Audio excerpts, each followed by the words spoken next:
الحمد للہ رب العالمین والصلاة والسلام علی رسولہ الامین اما بعد۔ قل کہہ دیجئے، اے نبی کہہ دیجئے، ان اگر کانت ہے لکم تمہارے لیے الدار گھر الآخرت آخرت کا عند اللہ اللہ کے پاس۔ قل ان کانت لکم الدار الآخرت عند اللہ، کہہ دیجئے اگر تمہارے لیے اللہ کے پاس آخرت کا گھر ہے، خالصتاً خاص طور پر، من دون الناس لوگوں کے علاوہ، خالصتاً من دون الناس خالص لوگوں کے علاوہ، فتمنوا بس تم تمنا کرو، الموت موت کی، فتمنوا الموت بس تم موت کی تمنا کرو، ان اگر کنتم تم ہو صادقین سچے، فتمنوا الموت ان کنتم صادقین بس تم موت کی تمنا کرو اگر تم سچے ہو۔ اگلی آیت، دونوں کا مفہوم ایک ہی ہے، ولن اور ہرگز نہیں، یتمنوہ وہ تمنا کریں گے اس موت کی، اس کی یعنی، ولن یتمنوہ اور ہرگز وہ اس موت کی تمنا نہیں کریں گے، ابداً کبھی بھی، بسبب یعنی بما بسبب قدمت آگے بھیجا، ایدیہم ان کے ہاتھوں، وَلَن يَتَمَنَّوْهُ أَبَدًا بِمَا قَدَّمَتْ أَيْدِيهِمْ وہ ہرگز اس کی تمنا نہیں کریں گے کبھی بھی کہ جو ان کے ہاتھوں نے آگے بھیجا، واللہ اور اللہ علیم خوب جانتا ہے بالظالمین ظالموں کو، واللہ علیم بالظالمین اور اللہ خوب ظالموں کو جانتا ہے۔ اب ان دو آیات میں، پہلی آیت یہ بات پتہ چلی کہ آخرت کا گھر جنت ہے، اور اس جنت کے بارے میں یہود کی کیا سوچ تھی، وہ کیا کہتے تھے؟ ان کے کچھ دعوے تھے، کہتے تھے نحن ابناء اللہ و احباؤہ کہ ہم اللہ کے بیٹے ہیں، اس کے محبوب ہیں۔ پھر کہتے لن تمسنا النار الا ایاما معدودہ کہ ہمیں جہنم کی آگ نہیں چھوئے گی سوائے چند دنوں کے، پھر ہم جنت میں چلا جائیں گے۔ لن يدخل الجنۃ الا من كان هودا او نصارى کہ ہم ہی جنت میں جانے والے ہیں، یعنی وہ یہ دعویٰ کرتے تھے، تو اللہ رب العزت نے ان کے اس دعوے کا رد کیا ہے کہ اے نبی ان سے کہہ دیجئے اگر یہ بات کہتے ہیں کہ آخرت کا گھر ہمارے لیے ہے خاص طور پر، تو پھر تم کیا کرو، فتمنوا الموت موت کی تمنا کرو۔ اگر تم یہ سمجھ بیٹھے کہ آخرت کا گھر خاص ہمارے لیے ہے، پھر موت کی تمنا کرو، کیونکہ موت یہ اچھی چیز ہے اس کے لیے کہ جس کے لیے جنت ہے۔ دنیا کو چھوڑو پھر جنت میں چلے جاؤ، ان کنتم صادقین اگر تم سچے ہو۔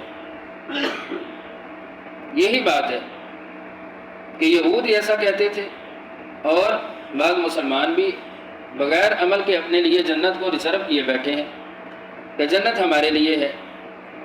تو اس کا اللہ رب العزت نے توڑ دیا ہے کہ موت کی تمنا کرو۔ اگلی آیت میں کہا وَلَن يَتَمَنَّوْهُ أَبَدًا بِمَا قَدَّمَتْ أَيْدِيهِمْ کہ وہ ہرگز موت کی تمنا نہیں کریں گے کبھی بھی۔ کیوں نہیں کریں گے؟ کیونکہ ان کو پتہ ہے کہ ان کے ہاتھوں نے آگے کیا بھیجا، مراد کہ انہوں نے آخرت کے لیے کیا اعمال کیے ہیں، اس لیے نہیں کریں گے۔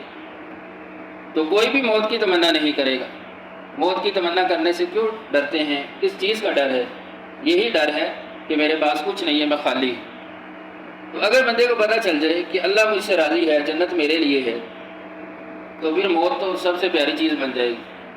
ہر کوئی چاہے گا کہ میرے لیے موت ہو اور میں جنت میں چلا جاؤں۔ تو یہی کہا کہ وہ موت کی تمنا کیوں نہیں کرتے؟ کیونکہ ان کو پتہ ہے واللہ علیم بالظالمین اور اللہ ظالموں کو جانتا ہے۔ تو نبی صلی اللہ علیہ وسلم نے بھی فرمایا کہ موت کی تمنا کرنے سے منع کیا ہے کہ موت کی تمنا نہ کیا کرو۔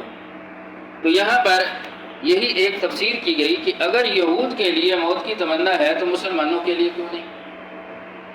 تو پھر اس کی دوسری تفسیر مفسرین نے یہ کی ہے کہ فتمنوا الموت سے مراد کہ موت کی تمنا کرو مباہلہ مراد ہے، کہ جس طرح سورہ آل عمران میں نجران کے عیسائی رسول اللہ صلی اللہ علیہ وسلم کے پاس آئے تھے، 60 کے قریب تھے، اور وہ اپنے آپ کو سچا کہتے تھے۔ تو رسول اللہ صلی اللہ علیہ وسلم کو اللہ کی طرف سے حکم ہوا کہ ان کے ساتھ مباہلہ کرو۔ مباہلہ کیا ہوتا ہے کہ دونوں گروہوں سے یا فریقین جمع ہوتے ہیں اور پھر جھوٹے کے لیے بد دعا کی جاتی ہے کہ اس پہ اللہ کی لعنت ہو، اللہ کی پکڑ ہو۔ تو مباہلے کے لیے یہودی بھی عیسائی بھی جمع ہوئے، رسول اللہ صلی اللہ علیہ وسلم بھی جمع ہوئے، اکٹھے ہوئے آپ کے ساتھ۔ آپ کے نواسے تھے، حضرت علی رضی اللہ عنہ تھے، سیدہ فاطمہ رضی اللہ عنہا تھی۔ تو ان کے جو علماء تھے نصرانیوں کے، انہوں نے کہا کہ ایسا نہ کرو، مباہلہ نہ کرو، تم اللہ کی پکڑ میں آ جاؤ گے۔ تو وہ اپنی اس بات سے پھر گئے۔ تو رسول اللہ صلی اللہ علیہ وسلم نے فرمایا کہ ان قریب میں دیکھ رہا تھا اگر یہ مباہلہ کر لیتے تو اللہ رب العزت ان کو نیست و نابود کر دیتا، ہر چیز ختم ہو جاتی، بسم ہو جاتی، یعنی اتنا سخت معاملہ تھا۔ تو یہاں بھی اس کی تفسیر میں یہی لکھا گیا کہ فتمنوا الموت، کہ موت کی تمنا سے مراد کہ دونوں فریق مسلمان بھی اور یہود بھی یہ مباہلہ کریں اور جھوٹے کے لیے بد دعا کریں، پھر پتہ چل جائے گا۔ تو یہود نے اس سے انکار کر دیا کہ ان کو پتہ تھا کہ ہمارے پاس عمل نہیں ہے، اس لیے موت مانگنے سے انہوں نے انکار کر دیا، پھر گئے۔ تو یہ ہے مباہلہ۔ اس کی دوسری تفسیر میں یہ لکھا گیا، جیسے مرزا غلام احمد قادیانی اور ثناء اللہ احمد تصری رحمہ اللہ کے درمیان مباہلہ ہوا تھا اس بات پہ۔ غلام احمد قادیانی اپنے آپ کو کہتا تھا میں نبی ہوں، نبوت کا دعوے دار تھا۔ تو ان کے درمیان بھی مباہلہ ہوا تھا، یہ 19ویں صدی کی بات۔ مباہلہ ہوا کہ اگر تم واقعتاً نبی ہو، سچے ہو، تو پھر میرے ساتھ مباہلہ کرو، جو جھوٹا ہوگا وہ دوسرے کی زندگی میں مر جائے گا۔ تو پھر مباہلہ ہو گیا۔ تو یہی مرزا غلام احمد قادیانی یہ واش روم کے اندر ہی مر گیا، اور 1 سال بعد ثناء اللہ احمد تصری رحمہ اللہ کی جن کے ساتھ مباہلہ کیا تھا ان کو موت آتی ہے۔ تو اس سے حق اور باطل واضح ہو جاتا ہے۔ تو یہی چیز دوسری تفسیر یہی کی گئی کہ اگر سچے ہو تو موت کی طلب کرو، موت کو مانگو، لیکن ایسا وہ نہیں کریں گے۔ کیوں؟ کیونکہ وہ جانتے ہیں وہ ظالم ہے۔ واللہ علیم بالظالمین، اور اللہ ظالموں کو خوب جانتا ہے کہ کون ہے جو ظلم کرنے والا ہے۔ وآخر دعوانا ان الحمد للہ۔